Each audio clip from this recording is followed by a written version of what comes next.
আসসালামু আলাইকুম ভিউয়ার্স, আজকে চলে আসলাম শ্যামবাজারে পেঁয়াজ ও রসুনের বর্তমান নতুন দাম তুলে ধরতে। আসসালামু আলাইকুম ভাইয়া, বর্তমানে আদা ও রসুনের বাজার কেমন যাচ্ছে? উপরের দিকে না নিচে? নিচের দিকে। নিচের দিকে। কেমন রসুন কত করে বিক্রি করতেছেন? রসুন আজকে চায়নাটা বেচা কিনেছে 180 থেকে 85 টাকা। চায়নাটা 180 থেকে 85, আর ওই যে আপনার দেশি রসুন যেটা দেশি রসুন 40 35 100 শুধু শুধু শুধু 40 টাকা 35 টাকা, এত কম? এত কম। চাইনাটার এত দাম? এটা অনেক দাম। এটা মানে এটা বাইরে থেকে আসে দেখে শিপিং কস্ট হিসাবে দাম কম। জি, তাহলে ওই হিসাবে তো দেশি রসুন খেতেও মজা এবং দামও অনেক কম। পেঁয়াজের দাম তো একবারে হয়ে গেছে। পেঁয়াজ আপনার হইতে আজকে 25 হইতে 28 30 টাকাই। আচ্ছা আচ্ছা, মাঝখানে তো একটু বেড়ে গিয়েছিল রোজার শুরু কিন্তু থেকে। রোজার শুরু থেকে নিছে, ওই যে রোজার বেচা কিনা কিছু মানুষ হাবিটটা নিচে কিছু। আচ্ছা আচ্ছা, মানে মানুষ যখন একবারে হুমড়ি খায় পড়ে তখন দাম বেড়ে যায়, আবার যখন বেচে কিনা কম আর থাকে আদার তখন বাজার একবারে 10, আদা 80 85 75 এই বাজারে।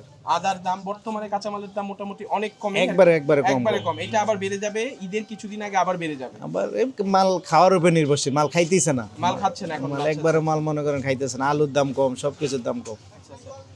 ও বর্তমানে তাহলে আর শুকনো মরিচ শুকনো মরিচ এই যে ইন্ডিয়ানা বেচা কিনা হয়েছে 320 30। 320 30, আর ওই যে দেশিটা আমাদের দেশিটা 240 45। আচ্ছা, আর ধনিয়া ধনিয়া হলো আপনার 70 টাকা 170 টাকা কেজি। 170 টাকা কেজি। আচ্ছা আচ্ছা আচ্ছা, এখানে কি আপনারা খুচরা পাইকারি দুটোই বিক্রি করে থাকেন? হ্যাঁ, আমরা খুচরা পাইকারি দুটোটাই বিক্রি করি। আচ্ছা আচ্ছা, কেউ যদি আধা কেজি 1 কেজি নিতে চায় সেটাও হ্যাঁ, পারবে, এবং আসেন, বেশি নিলেও দেওয়া যায়। বেশি নিলেও দেওয়া যাবে। আচ্ছা। ধন্যবাদ ভাই আপনাকে সময় দেওয়ার জন্য। আচ্ছা। আসসালামু আলাইকুম।